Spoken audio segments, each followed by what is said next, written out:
février à Bordeaux et on sera dans 6 villes de France en tout, toute l'année. Et donc là, c'est la deuxième étape à Paris. Merci beaucoup d'être venus aussi nombreux et nombreuses. C'est vraiment super. Et alors, aujourd'hui, c'est assez impressionnant de voir sur les différents débats, je ne sais pas s'il y a des personnes qui ont été présentes à différents débats, mais de se rendre compte à quel point les sujets que l'on aborde sont transdisciplinaires par rapport à l'écologie. Ça paraît un peu évident, mais ce matin, quand on parlait de sport et en même temps, il y avait une table ronde sur l'énergie, on parlait des transports. Quand on avait une table ronde ce matin sur le social, la première chose dont on a parlé, c'est le bâtiment. Et autour de la table ronde qui nous rassemble aujourd'hui et à cette heure-ci sur écologie, dérèglement climatique et les conséquences particulièrement sur les femmes, on est par essence sur un sujet transdisciplinaire. Donc ça va être plutôt intéressant.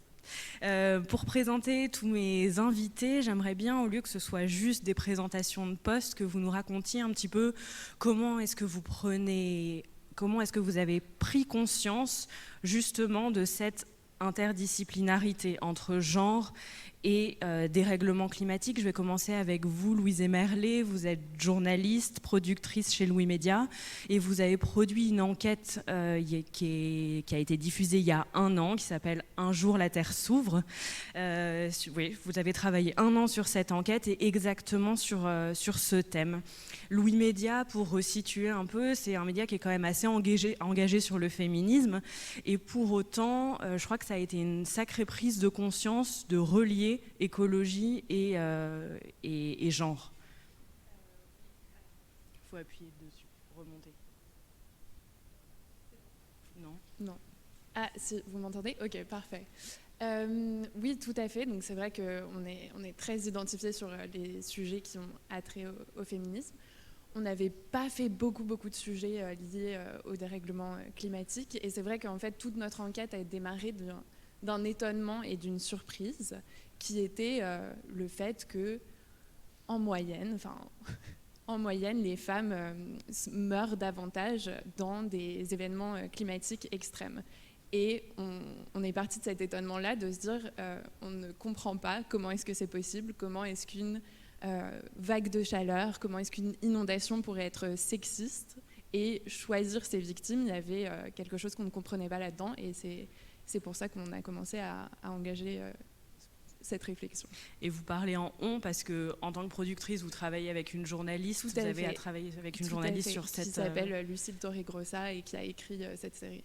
Et c'est assez intéressant, même elle, que vous racontiez comment elle a eu cette prise de conscience. Je crois qu'il y avait un chiffre qui était assez fort sur cette histoire. C'était justement de rencontrer ce chiffre-là et de se dire ok, on est très au fait des sujets de féminisme, elle avait aussi une conscience écologique très développée, mais elle ne s'était jamais forcément interrogée sur l'intersection entre ces 2 problématiques, et c'est comme ça que ça s'est fait. Antoine Gattet, vous êtes beaucoup de sigles, donc je vais vous laisser un peu raconter. Vous êtes conseiller CESE au titre FNE, donc au titre France Nature Environnement. Comme c'est un peu lourd, je vais vous laisser la patate chaude et je vais vous laisser expliquer exactement votre poste. Et vous êtes autour de cette table parce que vous allez rendre public mardi prochain un rapport exactement sur ce thème.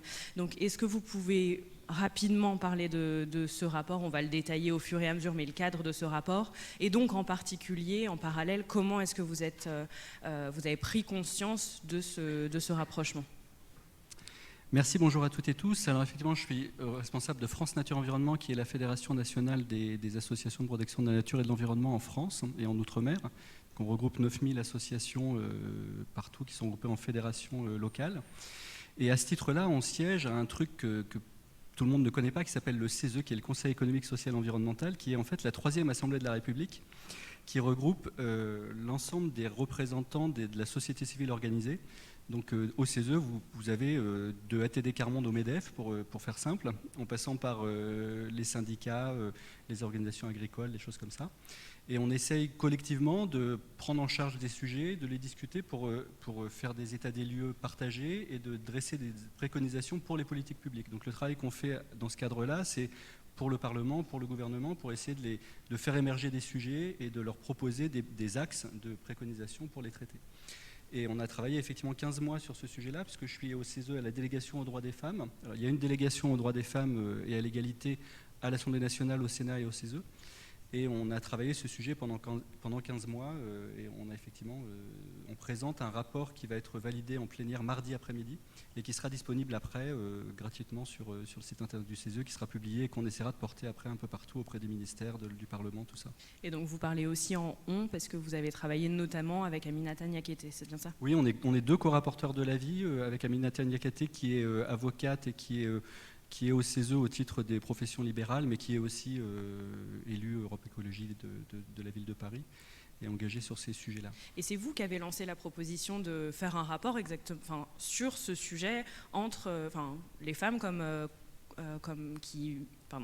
les femmes comme premières victimes du dérèglement climatique, parce que c'est quand même pas rien comme sujet. Enfin, je veux dire, je pense qu'il fallait quand même le porter au début. Alors, on a commencé à la délégation des droits des femmes à faire s'engager le CESE pour travailler sur tous les sujets de transformation sociale liés aux grandes transitions à venir, dont la transition écologique. Et une fois qu'on a fait acter ça, on s'est dit, bon, la transition écologique, c'est important, ça va générer des transformations sociales importantes. On a la bataille de l'égalité qu'on n'a pas gagnée, et sur lesquelles il y a encore beaucoup de travail. Donc faisons un travail global sur ce croisement de ces deux sujets, le sujet environnement qui est déjà transversal par lui-même, le sujet égalité qui est transversal aussi, et voyons comment on peut lier ces deux sujets transversaux, quoi. Et Eva Sadoun, vous avez un sacré nombre de casquettes. Donc je vais commencer par le fait que déjà vous êtes une Wonder Woman, vous avez aidé quelqu'un juste avant d'arriver à la table ronde. Vous étiez auprès de pompiers il y a exactement 4 minutes, donc pour ça merci. Vous êtes aussi... Vous êtes aussi autrice du manifeste « Une économie à nous, changer de regard pour redéfinir les règles du jeu », paru chez Actes Sud en février 2022. Et on a tout juste 1 an, donc on est pile sur des années. En fait, c'est assez fou quand on regarde, parce que Louise Emerlé a diffusé son podcast pile il y a 1 an. Vous avez commencé, Antoine Gatet, à travailler sur ce sujet il y a 1 an. Eva Sadoun, je crois que ça fait 2-3 ans que vous travaillez sur ces sujets, mais en tout cas, là, ce livre, c'était il y a 1 an. Donc, il y a quand même une mobilisation qui se fait là-dessus. Après, je sais que le livre n'était pas que sur ce sujet, mais on peut quand même voir la corrélation des dates. Vous avez aussi d'autres casquettes. Vous êtes entrepreneur, militante. Vous avez cofondé Lita.co. Je ne sais pas si des personnes étaient là à la conférence précédente, mais on en a parlé. Oui, exactement. Vous avez aussi lancé Rift. Bref, vous avez un sacré nombre de casquettes. Quand est-ce que... Donc, pour vous donner le contexte pour celles et ceux qui ne vous connaissent pas, vous travaillez dans la finance, vous travaillez dans... de manière générale. Et donc, comment est-ce que vous en êtes arrivé à commencer à travailler justement sur la question entre genre et dérèglement climatique?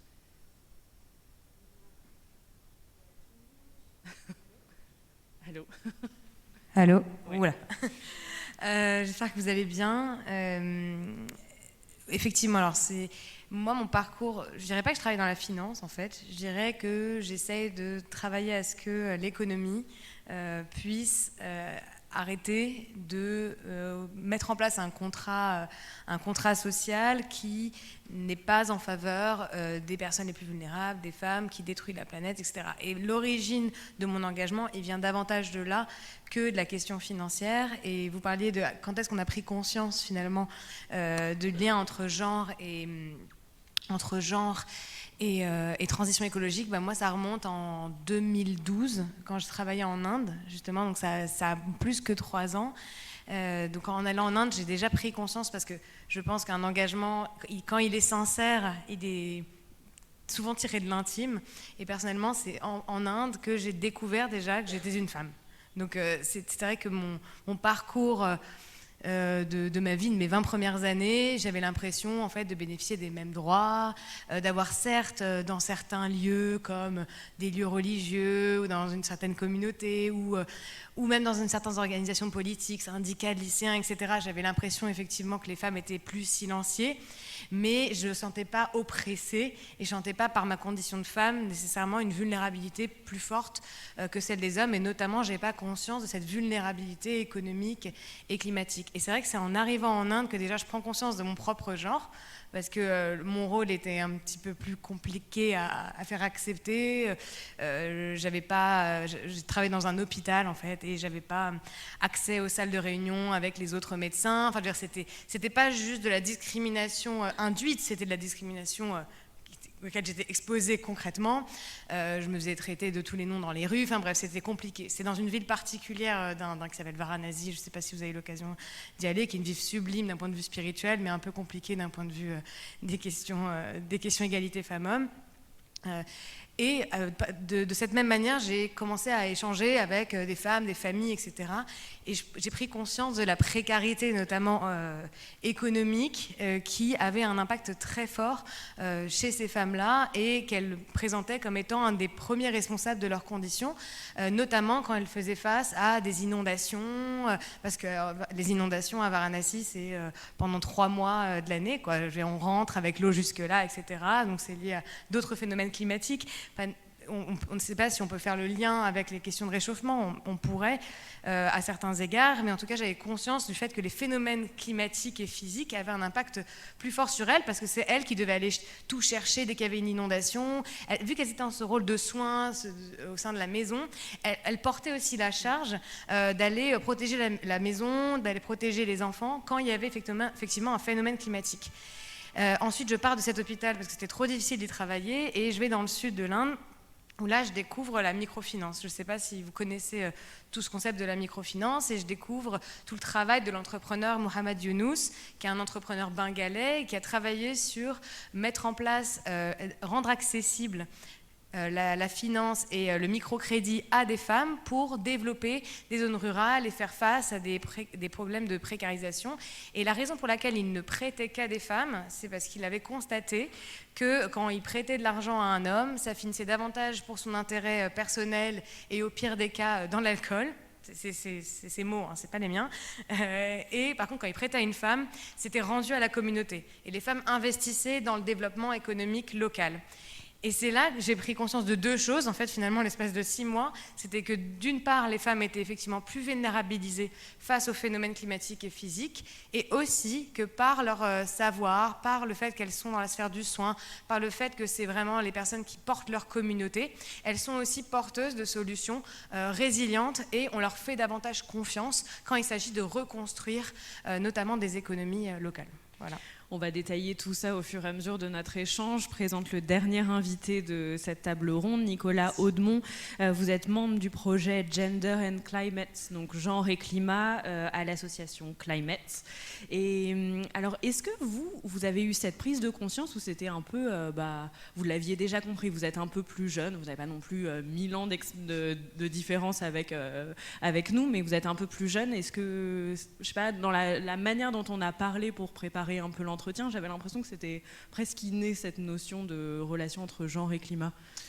Alors effectivement, moi j'avais déjà, bien avant mon intégration au sein de GCC, donc Gender and Climate Change chez Climate, une appétence pour l'ensemble de ces sujets, puisque j'avais toute une base académique de sociologie, donc on est un peu obligé de traiter de la sociologie du genre, qui néanmoins en France est encore assez nouveau par rapport oui, c'est assez nouveau, et aux du États-Unis. coup, il y avait ces liens qui étaient faits à l'université ou en école en France ? Bien heureusement, et du coup j'en suis très content. Donc j'avais fait mes études à Paris 1. C'est vrai que Paris 1 était assez pionnier, donc Panthéon-Sorbonne, dans l'établissement des études sur le genre, qui sont encore, comme vous l'avez dit, assez niches en France, et où justement il y a eu pas mal de polémiques dans l'établissement de ce genre d'études très récemment. Et pourquoi GCC, effectivement, donc moi je suis rentré chez Climate à travers ce projet, où justement je me suis dit, là il y a quelque chose à faire. J'avais jamais vu, en fin de compte, mine de rien, même dans mes cours académiques, ce lien fait directement avec le climat et de manière générale le développement durable. Donc ce constat, en fait, il a été fait très tôt par une des fondatrices de GCC, donc Mouna Chambon, qui, lors d'un terrain, en fin de compte, dans une archipel du Vanuatu en Océanie, travaillait sur les impacts du changement climatique sur la population autochtone, et s'est rendu compte que, mine de rien, s'agissant des ressources en eau et des ressources en bois, il y avait une inégale répartition des tâches qui était très genrée et qui mettait à mal du coup les femmes qui étaient chargées de récupérer par exemple les ressources en eau, donc un allongement des distances, une perte de la ressource, une ressource de plus en plus rare et de plus en plus, de moins bonne qualité, qui pesait du coup sur le travail de ces femmes, qui est un travail gratuit et provenant de l'exploitation. Et donc c'est à partir de ce constat dans ce groupe, on a commencé à réfléchir et à se dire, bon, en fin de compte, en tant qu'asso jeune, comment on peut être présent dans des espaces, notamment à la COP, pour porter ce genre de message. Donc vient après une sorte d'institutionnalisation, de cette organisation. On se dit, bon, il faut qu'on fasse partie de constituantes à l'échelle internationale, donc la constituante genre et femmes de l'ONU, enfin de la CNUC, pardon. Et à l'échelle française, on se dit, bon, mine de rien, pour avoir un impact sur les jeunes, il faut quand même qu'on vulgarise ce concept, parce que c'est pas vraiment un acquis, l'écoféminisme. Donc on a décidé de rédiger, mine de rien, un guide qui permettait de montrer, en fin de compte, de manière très concrète et très attachée au réel, comment l'écoféminisme, mine de rien, pouvait s'expliquer dans l'ensemble des thématiques de la vie quotidienne qui nous font sens, comme la mobilité, la vie en société, l'alimentation, l'art, la sexualité, etc. Là, on va rentrer un peu plus dans le concret. Vous vouliez rebondir sur quelque chose, après on va revenir sur le film. Non, je voulais justement revenir sur l'impact différencié des catastrophes environnementales ou des changements climatiques. On a effectivement quelques chiffres qui sont assez parlants. On a l'exemple du Bangladesh, du cyclone au Bangladesh en 1999, qui a fait 90% de victimes femmes. Je ne sais pas si vous l'avez bien dit dans le micro, parce que depuis le début, on part d'un constat qu'il y a un lien, que les femmes sont les premières victimes du dérèglement climatique. Je veux bien que vous le redisiez bien dans le micro. Donc, alors, le Bangladesh est un exemple intéressant parce que c'est un pays en 99 où les inégalités étaient particulièrement importantes et on voyait très clairement l'effet de ces inégalités femmes-hommes sur la gestion d'une catastrophe. Donc au Bangladesh en 1999, 16 000 victimes, 90% de femmes parmi les victimes. Pendant le tsunami en 2004 en Asie, on est aussi sur 70% de victimes qui sont des femmes. Donc on a, à l'occasion de catastrophes de ce type-là, les rares chiffres qu'on a, qui sont d'ailleurs plutôt dus aux ONG internationales qu'aux États, nous disent ça. Ce que je voulais dire aussi, c'était, au-delà de cet impact différencié, il y a aussi une action différenciée. Enfin, nous, en tant qu'activistes environnementaux depuis longtemps, ça fait 50 ans à FNE qu'on mène des combats environnementaux, puisque la question n'est pas que climatique, elle est bien environnementale. On n'a pas attendu uniquement le réchauffement climatique et ses effets pour avoir des problématiques environnementales genrées, quelque part. Et on a aussi énormément de combats de femmes qui sont très connus dans les mouvements écologistes et environnementaux. On a partout dans le monde, c'est les femmes en Inde, rejointes par Vandana Shiva en particulier, du mouvement Chipko et tout ça. C'est en Amérique du Sud, beaucoup de mouvements aussi contre de l'extractivisme, notamment au Mexique. C'est en Italie, au moment de la catastrophe de Seveso aussi, d'abord les femmes qui se sont mobilisées, à Bhopal, pareil aussi en Inde sur ces catastrophes-là. Donc on a aussi beaucoup sans parler en 1980 de la grande marche des femmes sur le Pentagone pour lutter contre le nucléaire, on a plein dans l'histoire des mouvements écologistes de mouvements qui sont des mouvements de femmes et qui sont d'ailleurs à la naissance et à la racine de la pensée écoféministe et de la philosophie écoféministe qui est née en France avec Françoise Daubonne, mais qui n'a pas pris en France parce que l'écoféminisme à la française a été, à tort d'ailleurs, jugé un peu essentialiste par une partie des féministes et qui s'est beaucoup développé aux États-Unis et partout dans le monde. Donc c'était aussi pour dire que c'était pour dire ça. Les femmes sont les premières victimes de ça, mais c'est aussi souvent les premières actrices. De toute façon, ça on y reviendra sur l'action et voilà. Là, j'aimerais quand même qu'on pose un peu aussi qu'on détaille le constat. Louise Emerlé, quand vous avez travaillé sur votre podcast, sur votre enquête, je crois que ça a été difficile de trouver des chiffres qui ne soient pas des chiffres. Les seuls chiffres sur lesquels vous avez pu vous baser au début, c'était les chiffres internationaux. Oui, tout à fait. Donc nous, on s'est concentré pour le coup sur l'exemple du tsunami de 2004. En fait, d'abord, on est parti des chiffres d'Oxfam qui intervenaient pour secourir les victimes sur le terrain et qui a commencé à sortir des chiffres en se disant, en Indonésie, dans la province la plus touchée, qui est la province d'Aceh, dans un village, ils ont noté que 3/4 des survivants étaient des hommes. Ensuite, dans un autre village, que 70% des victimes et des personnes décédées sur le coup étaient des femmes. Donc voilà, et ça s'est égrené comme ça. Et on s'est dit, ok, qu'est-ce qui se passe? Qu'est-ce qui s'est passé dans ces villages? Est-ce que c'est une exception? Et en fait, il y a la coalition d'évaluation du tsunami en 2005 qui a sorti un rapport qui, justement, faisait l'estimation globale du nombre de personnes tuées dans tous les pays lors du tsunami. Donc il y a quand même eu 230 000 victimes. Et le delta était effectivement très important, entre 65 et 70% de femmes qui faisaient partie des victimes. Donc, en fait, peut-être qu'on peut essayer d'expliquer pourquoi, parce que moi, je sais que je ne comprenais pas. Je peux juste poser une dernière question avant de passer au pourquoi. C'est que les femmes sont les premières victimes au moment des événements, mais elles sont aussi victimes sur l'après. Et ça, vous l'expliquez assez bien dans Un jour la Terre s'ouvre. Est-ce que vous pouvez juste revenir là-dessus et sur l'exemple, par exemple, du Malawi? Oui, complètement. Ben alors, je finis juste sur le tsunami, ensuite j'enchaîne.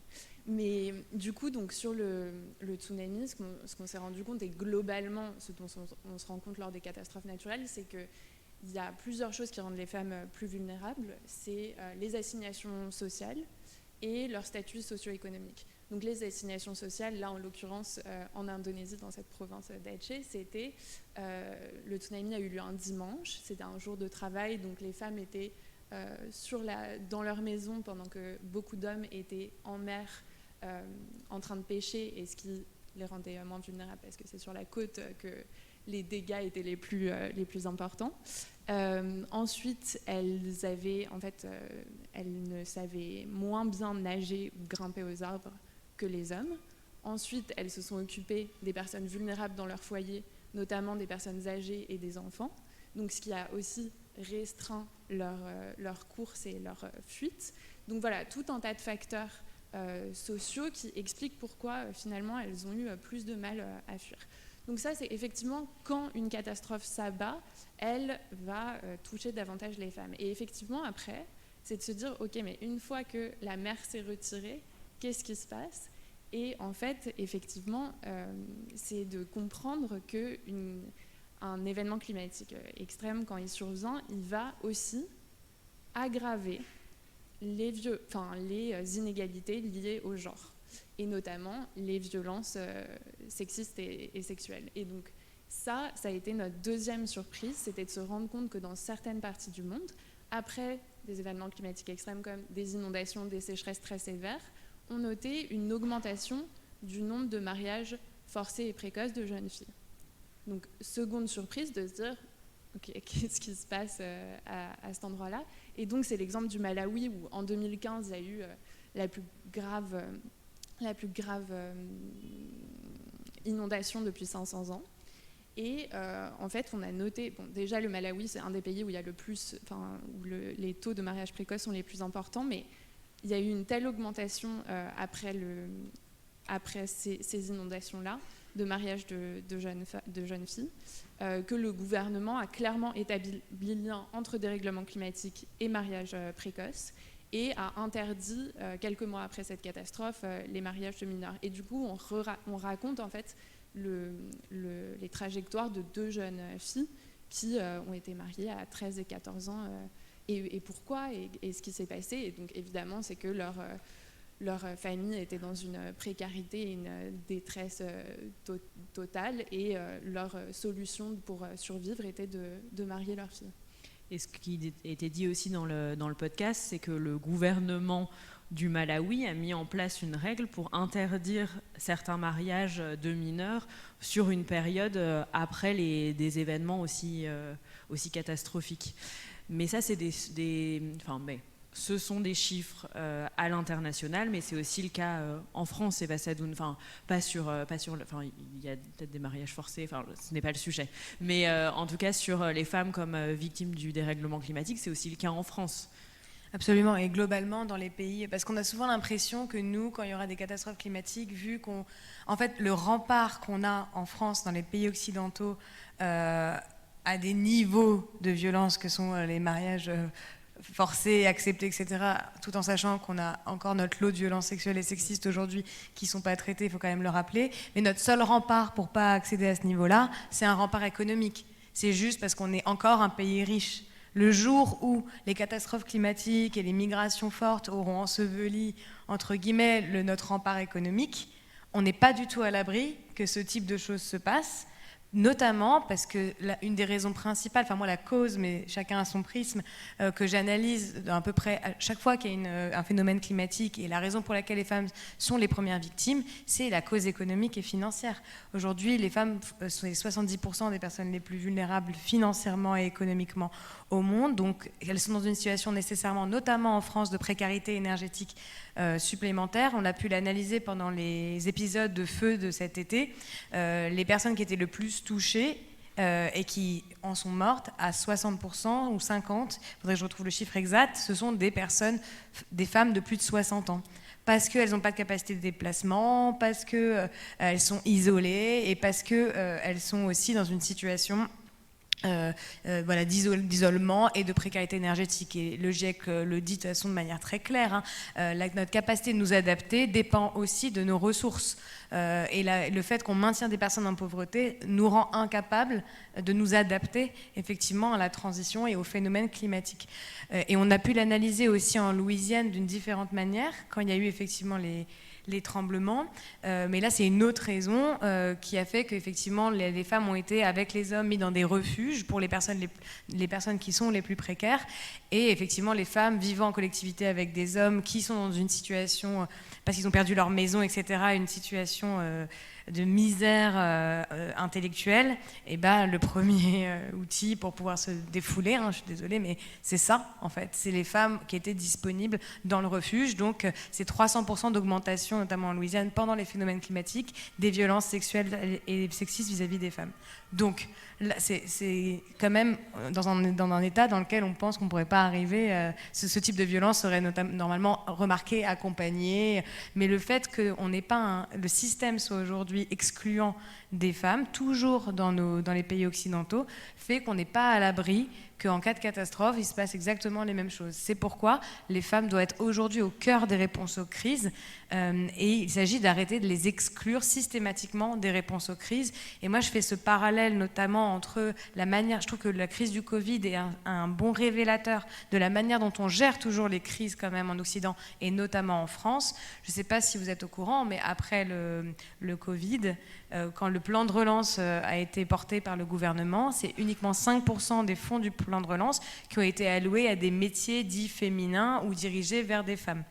Donc c'est 95% vers des hommes. Et ça a amené à une précarisation encore plus forte, notamment en France, des femmes, une précarisation encore plus forte des métiers du soin.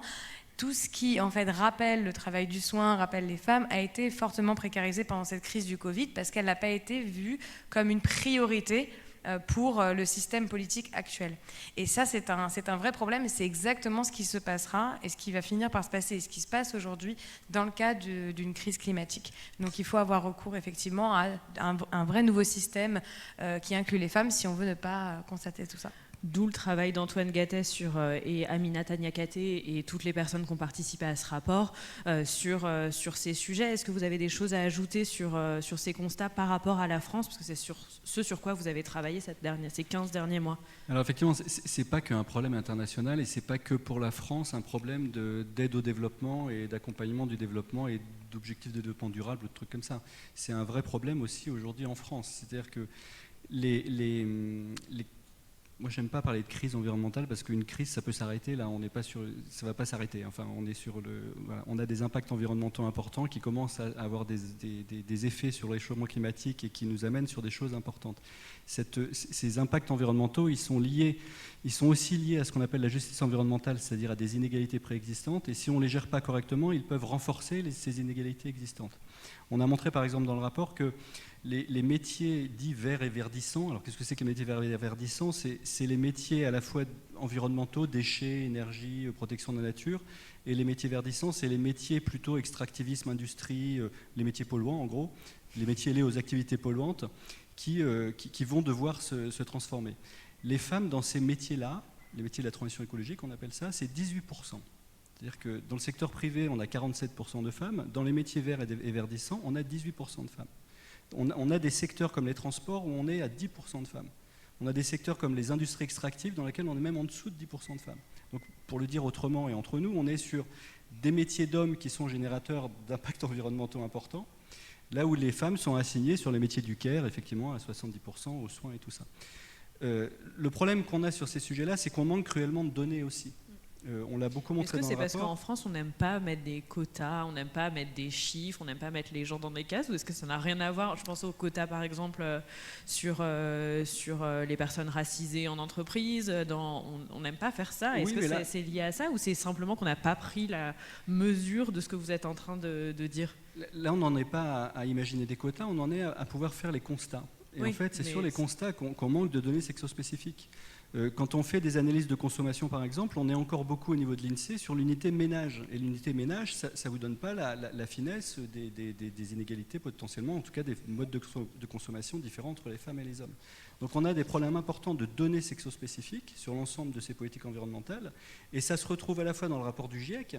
Le GIEC, qui est quand même l'instance internationale qui est censée faire les grands bilans, n'a pas intégré le bilan des inégalités de genre dans ses grands constats. Et quand il fait des scénarios de transition au niveau international, il y a des scénarios avec des questions sociales. La question d'inégalité de genre dans les questions sociales n'est pas identifiée. En France, vous avez, je ne sais pas si vous en avez entendu parler, l'ADEME qui a fait proposé des grands scénarios de transition, Negawatt qui en a fait aussi, EDF qui en a fait aussi. À chaque fois, la question des inégalités de genre n'est pas incluse dans ces scénarios-là, parce qu'on n'a pas de données sexospécifiques à la base. Pourtant, tu l'as dit, en matière de précarité énergétique, la précarité énergétique touche en particulier les pauvres et les familles monoparentales. Les pauvres, c'est 70% des femmes, les familles monoparentales, c'est 80% des femmes seules. Donc on a bien un sujet d'inégalité sur ça. Donc on manque de données, et un des axes, on le dira tout à l'heure, c'est effectivement d'affiner cette donnée pour pouvoir l'intégrer dans les politiques publiques environnementales. On est au cœur de la justice environnementale. Vous vouliez rebondir? Je peux peut-être donner un autre exemple qui était assez frappant aussi quand on a regardé justement l'impact de la canicule de 2003 en France, où il y a eu 65% des victimes qui étaient des femmes. On a interrogé Grégoire Ray, qui est le directeur du Centre d'épidémiologie des causes médicales de décès, qui avait étudié les causes de la mortalité au moment de la canicule. Et en fait, il nous expliquait la différence par le fait que les femmes étaient tout simplement... il y avait plus de femmes âgées d'un âge plus important que les hommes, et du coup, les vagues de chaleur tuent davantage les personnes les plus âgées. Donc c'était normal qu'on ait 65%, une majorité de femmes parmi les victimes. Et on s'est dit, d'accord, on n'était pas tout à fait convaincus que ça expliquait l'intégralité de ce delta. Et il avait une seconde partie dans son étude où il identifiait bien l'isolement, le statut socio-économique comme étant des facteurs de surmortalité. Et on était là, très bien. Est-ce que vous avez croisé avec justement la question du genre? Parce que les femmes âgées sont davantage isolées, davantage précaires, enfin voilà. Et il nous a dit, on aurait pu le faire, on aurait dû le faire, mais on avait beaucoup d'autres dimensions à prendre en compte. Et je trouve que du coup, ça revient sur cette question de priorité, de justement, qu'est-ce qu'on choisit de croiser et comment est-ce qu'on choisit de regarder ces sujets-là. Et à partir du moment où on met ses lunettes, c'est impossible de ne pas voir l'intersection de ces sujets-là. Et d'ailleurs, c'est marrant, dans la forme, quand on écoute, il y a un peu un blanc à un moment et on sent qu'il y a quelque chose dans son cerveau qui dit « mince, quand même, je suis passée à côté de quelque chose qui est très gros ». Et j'aurais bien aimé avoir les conversations qu'il a eues après cet enregistrement pour voir si... Et d'ailleurs, ce serait intéressant de le recontacter un an après, même plus d'un an après, pour lui demander si ça a changé. Après, c'était en 2003, c'était il y a 20 ans, mais bon, on voit bien l'évolution de la prise en compte de ces sujets-là qui ne sont toujours pas acquis. Oui, mais du coup, entre-temps, il n'avait pas fait ce travail-là. Oui. Je voulais juste réagir sur ce problème. Nous, ce qu'on constate, ce qui bug, en fait, ce qui fait qu'on ne voit pas, nous, dans notre milieu économique notamment, parce que je considère que la question de la précarité économique est une des raisons principales. Et aujourd'hui, pour le système dans lequel on vit, le seul salut des femmes, c'est d'investir, les saluts des femmes économiques, c'est d'investir les sphères d'hommes, donc les sphères extractivistes, etc. Et quand on parle notamment aux décideurs, pour eux, ils ont fait le choix prioritaire, notamment pendant la crise Covid ou tous les phénomènes climatiques, effectivement, du PIB. Et le choix du PIB, c'est le choix de l'économie productive, dont sont exclues naturellement les femmes, de la théorie économique libérale jusqu'à aujourd'hui la manière dont fonctionnent les entreprises. C'est-à-dire que le travail, dans la théorie économique libérale, le travail des femmes étant improductif, est censé être du travail gratuit à la maison. C'est comme ça que du coup l'économie fonctionne. L'État-providence est quand même structuré autour de la progression du PIB, sans quoi il ne fonctionnerait pas, etc. Et donc en fait, il priorise la stabilité. Et dont en fait tous les métiers gratuits ou sous-payés, que sont le travail du soin ou la sphère privée, sont complètement exclus. Donc pour eux, ils n'ont même pas à investir cette sphère. C'est-à-dire que même Adam Smith, c'est très drôle, quand vous lisez la théorie des sentiments moraux, il dit surtout la sphère économique ne doit pas s'intéresser à la sphère privée. La sphère privée, c'est la sphère des sentiments moraux. La sphère publique, c'est la sphère publique et la sphère qui veut dire la sphère économique, privée, etc. La sphère publique, c'est celle-ci qu'on doit investir pour l'intérêt général, etc. Dans tous les cas, les femmes continueront de s'occuper de leur maison. Et d'ailleurs, lui, il s'est fait occuper par sa mère, enfin je ne sais pas si elle dit se faire occuper par sa mère, mais en tout cas c'est un vieux garçon, hein, Adam Smith. Il a vécu chez sa mère qui lui faisait à manger tous les soirs. Il y a un livre très drôle qui s'appelle Le dîner d'Adam Smith d'ailleurs, où vous verrez que la seule raison pour laquelle il a pu écrire, c'est parce que sa mère lui faisait à manger. Et il dînait tous les soirs avec sa mère. Donc bon, ça explique bien ce qui se passe en fait dans la tête de certains décideurs. Et plutôt que de se dire que le salut économique des femmes est d'investir cette sphère en fait productive, il est temps en fait de revaloriser cette sphère du soin. Il n'est pas question d'essentialisme quand on dit ça. Il est question que dans tous les cas, les femmes sont socialisées de cette manière, sont dans ces métiers-là. Si elles sont dans ces métiers-là, c'est parce qu'elles considèrent que leur travail est censé être gratuit et qu'on dévalorise du coup ces sphères naturellement en y mettant des femmes. Enfin, et pourtant, il y a d'autres pays qui voient les choses différemment. Par exemple, en Espagne, les infirmières et les infirmiers, vous voyez, mais c'est également là-bas 80% d'infirmières, sont payés 30% au-dessus du salaire moyen, alors qu'en France, on est à 20% en dessous du salaire moyen. Donc finalement, on peut créer un système politique qui valorise davantage ces métiers et cette sphère-là. Voilà. Finalement, si on parle d'action, parce que là on a parlé de femmes comme victimes du dérèglement climatique, on a assez rapidement parlé du fait qu'elles étaient aussi actrices, mais du coup on est un peu à deux échelles. Pour un exemple très trop de micro. Pour un exemple très concret, Nicolas Audemont, hier vous animiez une fresque écoféministe pour le climat. Il y avait qui sur place pas pour animer, mais pour participer à cette fresque? C'était à Orly, c'est ça, dans la ville d'Orly? Oui, c'était dans un centre social organisé par la mairie d'Orly.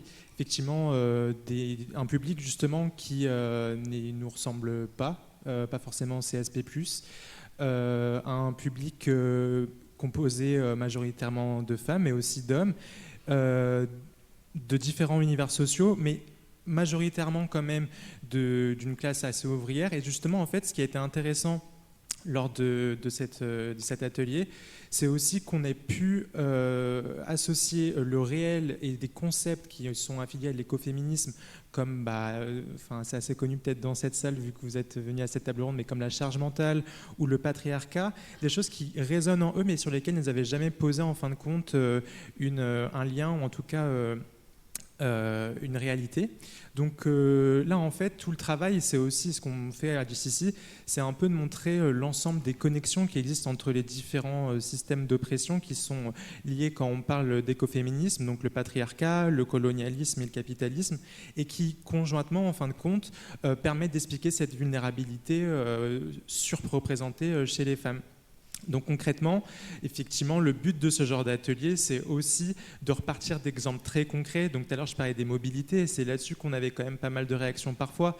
C'est-à-dire que quand on parlait de prise en main du vélo, ce genre de choses, le fait de poser le constat que la majorité des personnes, voire 2/3 des utilisateurs de vélos sont des hommes, ça parlait pas à tout le monde. Et pour autant, après, le constat s'est fait rapidement en se disant, ouais, c'est vrai que après avoir... Là, je me mets une image mentale dans la rue. C'est vrai que ça fait plus sens pour moi. Et là, on cherche les pourquoi. Et on se demande pourquoi. Parce qu'on a une offre technique en vélo, par exemple, qui est assez stéréotypée, genrée. on a des vélos destinés aux femmes qui ont une structure assez particulière, avec des codes couleurs un peu comme on voit pour les enfants, donc bleu, rose, etc. Qui sont pas, et avec aussi une culture sportive du vélo qui n'a pas de modèle aussi féminin qui permettrait justement une prise en main des mobilités douces beaucoup plus importante. Et donc là se pose la question de comment on construit des politiques publiques qui permettraient justement de répondre à ça. Et puis au-delà de la construction des vélos, c'est qu'elles sont chargées souvent, les c'est femmes. aussi ça. Il y a un truc collectif de elles ont des Parce enfants, que elles ont des ce courses. qu'on appelle la mobilité du care, voilà, c'est ça. C'est qu'en fin de compte, parce que pour un certain nombre de rôles sur lesquels elles sont placées, elles doivent par exemple s'occuper excusez-moi. Pour respecter ce rôle de care, en fin de compte, de donner du soin et d'empathie, et donc ça se fait à travers notamment l'éducation des enfants, mais aussi des plus âgés. Et ben, ça a un impact très concret sur les mobilités, effectivement, parce qu'on a besoin de faire plusieurs déplacements. C'est pas pour rien que du coup, la plupart des femmes utilisent les transports en commun plutôt que la voiture, avec une mobilité qui est très genrée en fait, et qui, par exemple, c'était justement une étude qu'avait fait BL Evolution sur cette mobilité en vélo, qui montrait que les femmes étaient plus utilisatrices, par exemple, de sacoches quand elles étaient à vélo, justement parce qu'elles ont besoin de pouvoir transporter un certain nombre de ressources, justement, pour respecter cette théorie, ce concept du care, quoi. Et sur l'action à deux échelles dont je parlais tout à l'heure, c'est vrai qu'on peut revenir, on va commencer à être limité en niveau de temps, mais je reviens sur ce que vous disiez sur les microcrédits. Qui ont plutôt été alloués à des femmes pour des investissements collectifs. Est-ce que vous pouvez parler, Louise, de ce que vous me disiez sur les agricultrices ? Oui, tout à fait. Donc, en Amérique du Sud, en Asie du Sud-Est, en Afrique, les femmes représentent la majeure partie de la main-d'œuvre agricole, et pour autant elles sont propriétaires que de 15% des terres.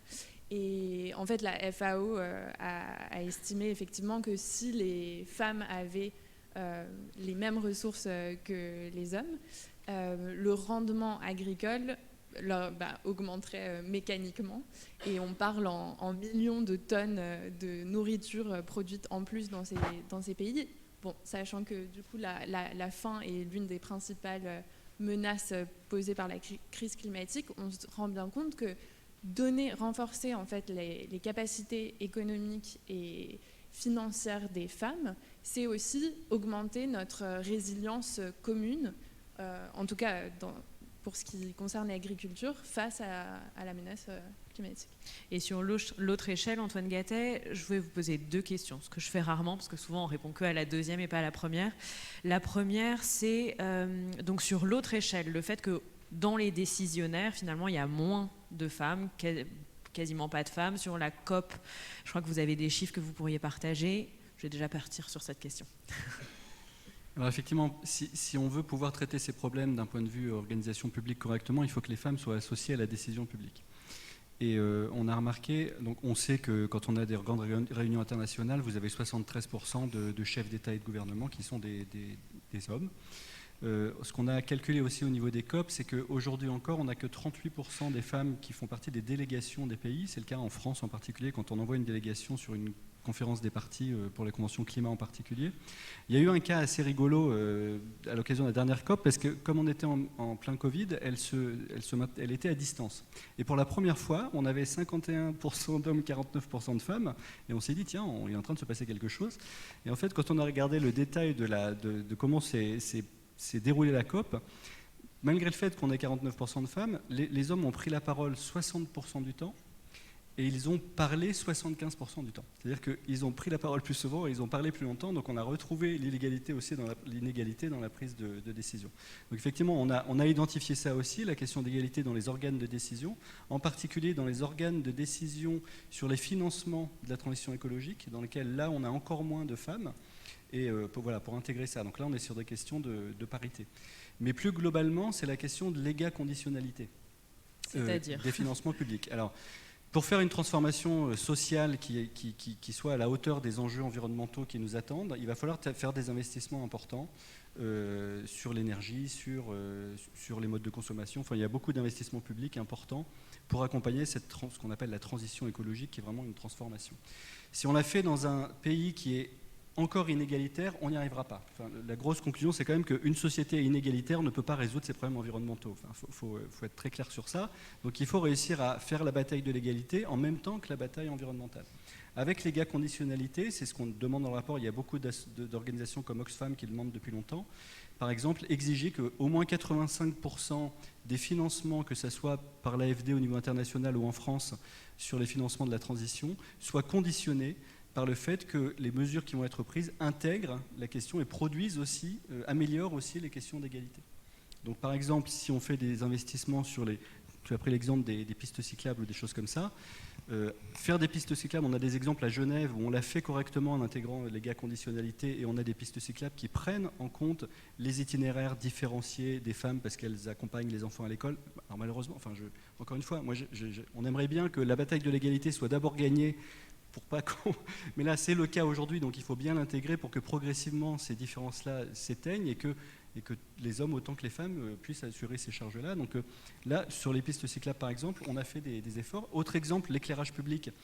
On nous a dit pendant longtemps qu'il fallait éteindre les lumières la nuit pour gagner la bataille de l'énergie et pas le gaspiller d'énergie. Ok, si on n'intègre pas la question de l'égalité femmes-hommes, vous avez des villes dans lesquelles vous entravez encore plus la vie des femmes le soir, notamment des femmes seules, qui vont être plus en danger et vous allez éventuellement accentuer les violences faites aux femmes, les violences masculines d'ailleurs.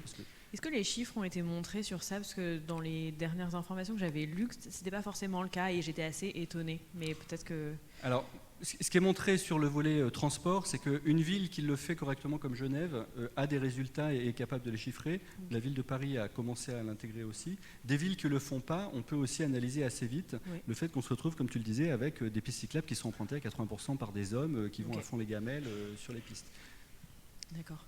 Et avant de donner la parole au public, j'aimerais juste faire un point sur la question de la formation, parce que sur l'écologie, mon introduction c'était sur le fait que c'était transdisciplinaire, c'était à l'intersection entre plusieurs domaines d'expérience, et en travaillant à l'ITA.com, alors je vais reprendre exactement la phrase pour pas me tromper, une plateforme d'investissement dans des entreprises à impact social et environnemental qui fonctionne bien, et vous êtes reparti dans une formation, vous êtes reformé sur la question du genre, sur la philosophie. À quel moment est-ce que vous êtes dit que c'était utile de repartir alors que finalement l'ITA.co fonctionnait bien, a une bonne présence médiatique, enfin je veux dire a priori vous auriez pu être assis tranquillement dans votre siège et continuer de rouler avec votre entreprise? C'était pas mon objectif, effectivement, vu que mon objectif était d'investir les sphères de la société. Enfin, pourquoi j'ai monté une boîte, 2 boîtes et aussi un syndicat, c'est parce que mon objectif était d'infuser tous les verrous de la société économique patriarcale, en gros, si vous voulez. Donc l'entreprise, c'est un des lieux. Et pour moi, c'était important, au-delà de prêcher une vision différente de l'économie, de montrer que c'était possible, que des entreprises se développent avec des objets écologiques, sociaux, fonctionnent, rémunèrent bien les gens, permettent l'émancipation économique et arrêtent de capitaliser sur le travail gratuit des bénévoles, etc. Enfin, voilà, c'était important pour moi de développer un modèle qui était durable dans le temps et qui aidait aussi au développement de mon idéologie, donc le financement notamment des projets écologiques, sociaux. C'est pour ça qu'après j'ai monté une autre boîte qui s'appelle Rift, là, pour attaquer plus la question de la transparence du secteur financier et engager les gens dans des campagnes militantes pour qu'avec leur épargne ils puissent inverser le délire. Et puis ensuite, en voyant que malgré tout ce qu'on portait dans les médias avec nos boîtes, finalement les lois ne changeaient pas. C'est pour ça que j'ai pris la présidence de ce syndicat qui s'appelle Impact France, qui a pour objectif de créer une alternative sociale et écologique au MEDEF. D'ailleurs, un syndicat qui n'a toujours pas été accepté au CESE. Voilà, vous pourrez passer le message pour moi, parce que c'est un objet un peu bizarre, parce qu'en fait on est des patrons, donc c'est 25 000 dirigeants, mais qui avons envie d'arrêter de niveler les politiques économiques vers le bas en matière écologique. On porte des vraies transformations, des vraies politiques publiques, on a un vrai lobby d'intérêt général. Et notre but, voilà, c'est vraiment d'accéder à cette place des partenaires sociaux pour qu'il y ait des choses qui se passent, quoi, en matière de réglementation. Et ensuite, du coup, je me suis dit, donc déjà, je suis plus coprésidente en mai. J'ai repris la philosophie effectivement il y a 3 ans parce que j'avais envie d'écrire sur ce qu'on faisait, c'est-à-dire de montrer que c'était pas juste une anecdotique, c'est-à-dire que derrière j'essaie d'imaginer un nouveau modèle de société économique, féministe, social, écologique, et ce modèle-là, je le teste au quotidien, mais c'est important pour moi aussi d'avoir une approche plus métaphysique, quoi, autour du sens de ce que je faisais. Donc j'ai repris la philo. J'ai arrêté, et là effectivement je vous parlais de ça la dernière fois, donc je vais reprendre un doctorat d'économie pour être capable, sur la base de tout ça, d'ériger une nouvelle école de pensée économique. Parce que une des raisons principales pour laquelle on en est là, c'est pour les problèmes notamment liés aux fondamentaux de l'économie libérale. Et depuis les Chicago Boys et l'école de Chicago qui a fait naître l'économie libérale dans laquelle on est et qui a structuré en fait l'ensemble de notre système, qui fait qu'aujourd'hui on a du mal à en sortir. C'est très compliqué quand un système il a été aussi globalisé, intermédié. Derrière il y a des structures, il y a du secteur financier, il y a les marchés, il y a des gens qui régulent, il y a des gens qui notent. En fait, tout le système il fonctionne selon ce dogme-là. Il faut réinventer une nouvelle école de pensée économique pour trouver une alternative, et c'est pour ça que je reprends mes études. Et j'essaye aussi d'incarner aussi le fait qu'on n'est pas... On n'a pas tous notre rôle, on n'est pas tous dans des cases, et je trouve que ça tue la société aussi. Ça crée pas d'intersection entre les différents lieux, parce que les gens eux-mêmes ont des œillères et sont dans leur milieu et appartiennent à leur propre communauté et ont besoin du soutien de leur père. Donc chacun est là dans son petit silo et on n'avance pas. Et donc j'invite tout le monde, même si vous êtes en entreprise, à faire de la philo, vous êtes philosophe, d'aller voir ce qui se passe en fait dans la réalité aussi du quotidien, etc., etc. Voilà. Est-ce qu'il y a des questions dans le public? On a tout dit.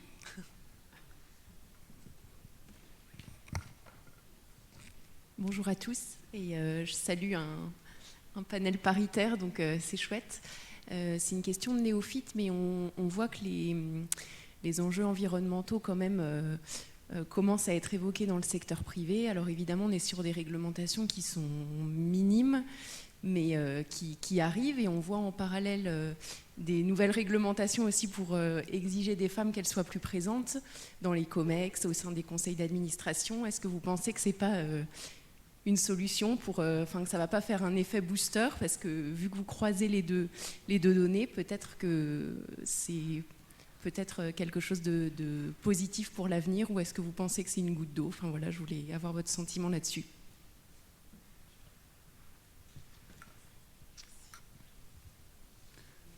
Alors, je vais répondre sur une partie parce que ça fait partie le rapport qu'on a fait. Donc, on a un rapport qu'on présente mardi, et ce rapport est accompagné d'un avis, et cet avis est accompagné dans cet avis, on a 24 préconisations en 6 axes, et un des axes, c'est celui-là. Un des axes, c'est quelle est l'action des acteurs publics sur ces sujets-là.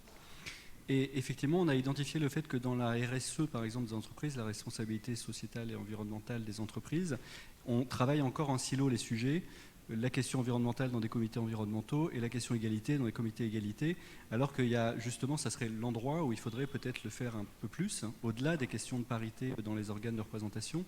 On a aussi identifié le fait que les entreprises aujourd'hui, une de leurs portes d'entrée sur ces questions-là, c'est les bilans carbone des entreprises.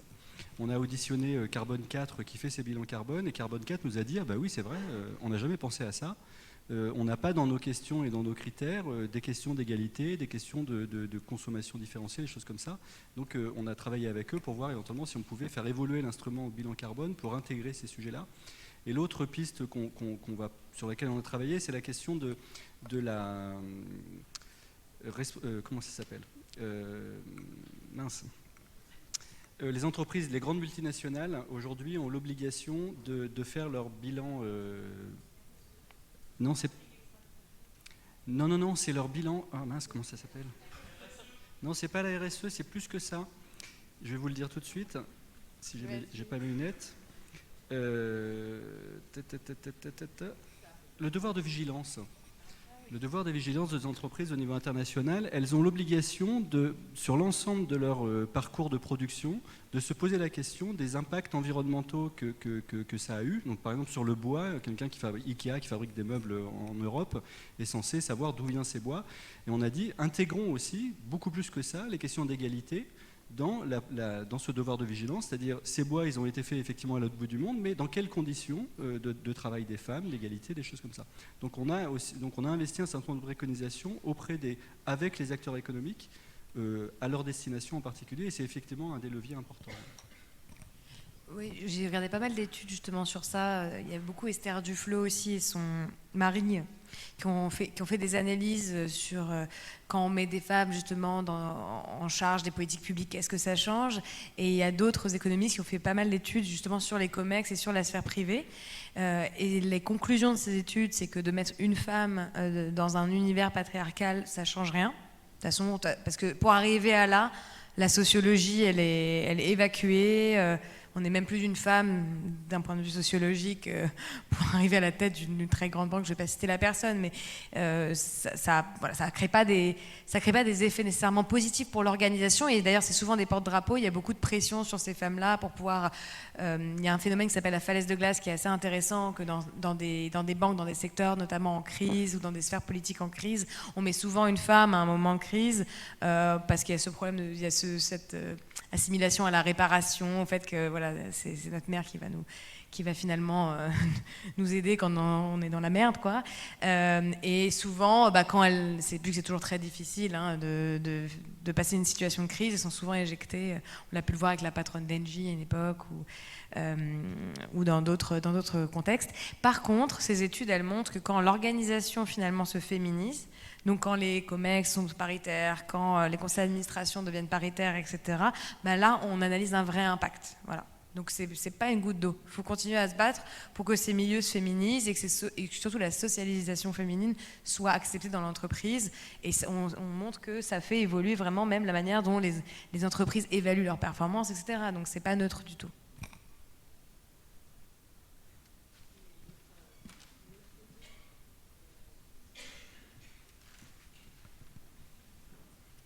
Merci beaucoup pour vos interventions, très intéressantes. Je voudrais vous demander tout un chacun un conseil à donner un peu de manière pratique pour les femmes pour faire aboutir la cause féminine et écologique dans la vie quotidienne en entreprise, dans la vie privée et peut-être dans la sphère politique. Merci.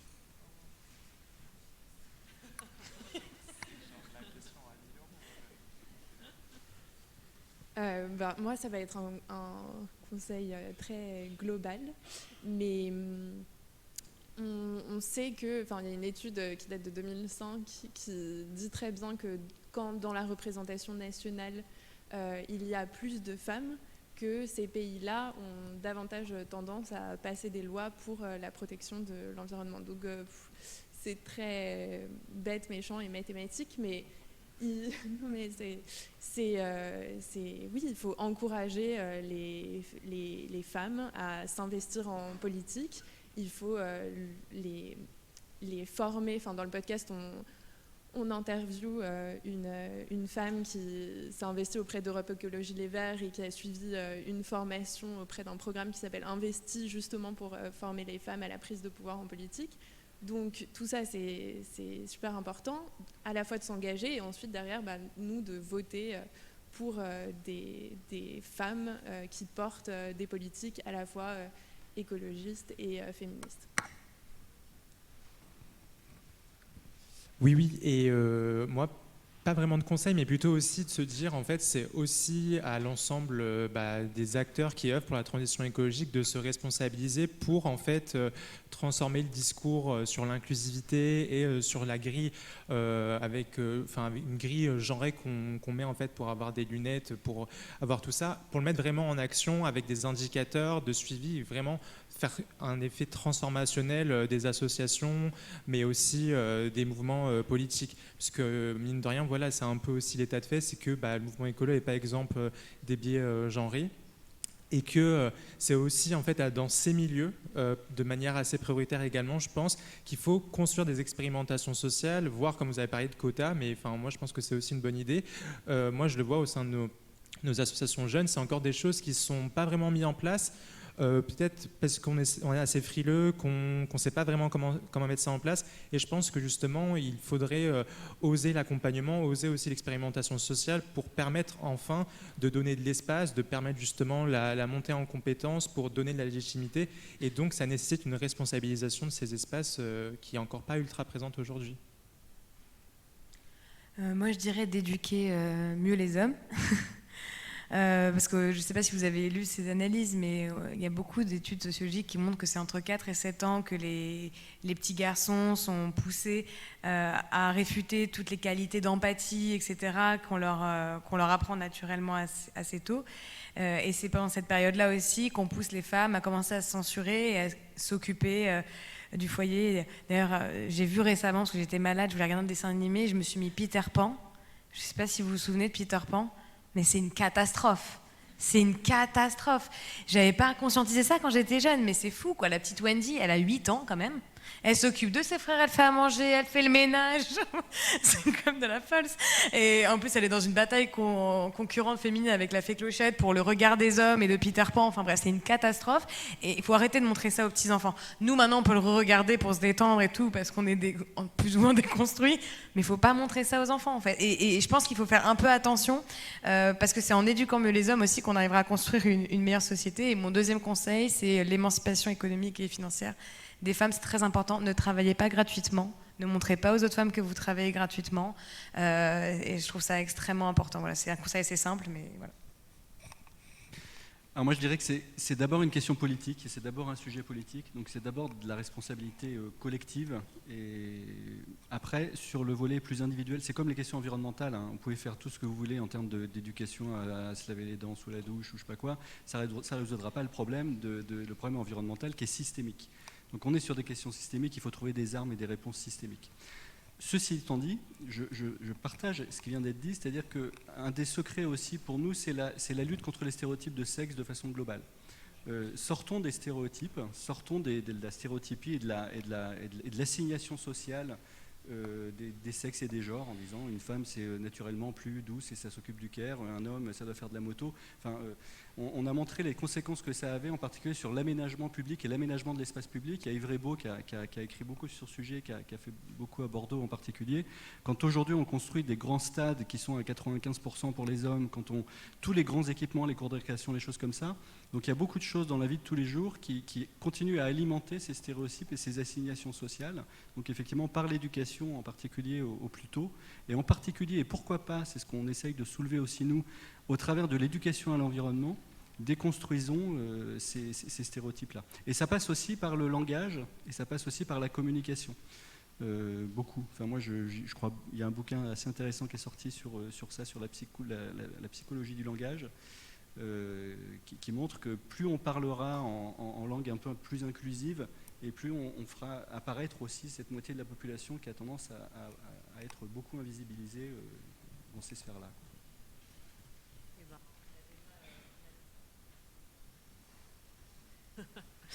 On a déjà un peu débordé de notre table ronde. J'ai une toute dernière question parce qu'on entre vraiment sur comment est-ce qu'on peut changer politiquement ce rapport. Donc il va être rendu public mardi, il va être voté mardi ou lundi. Concrètement, ça peut être quoi la vie de ce rapport et quel est l'impact que ce rapport peut avoir sur nos vies et sur nos vies? C'est peut-être un peu intense, mais nous expliquer quel est parce que du coup, travailler pendant 15 mois sur ce rapport, c'est énorme, de pouvoir en parler, c'est super, mais c'est quoi la vie de ce rapport? Quelles sont les possibilités?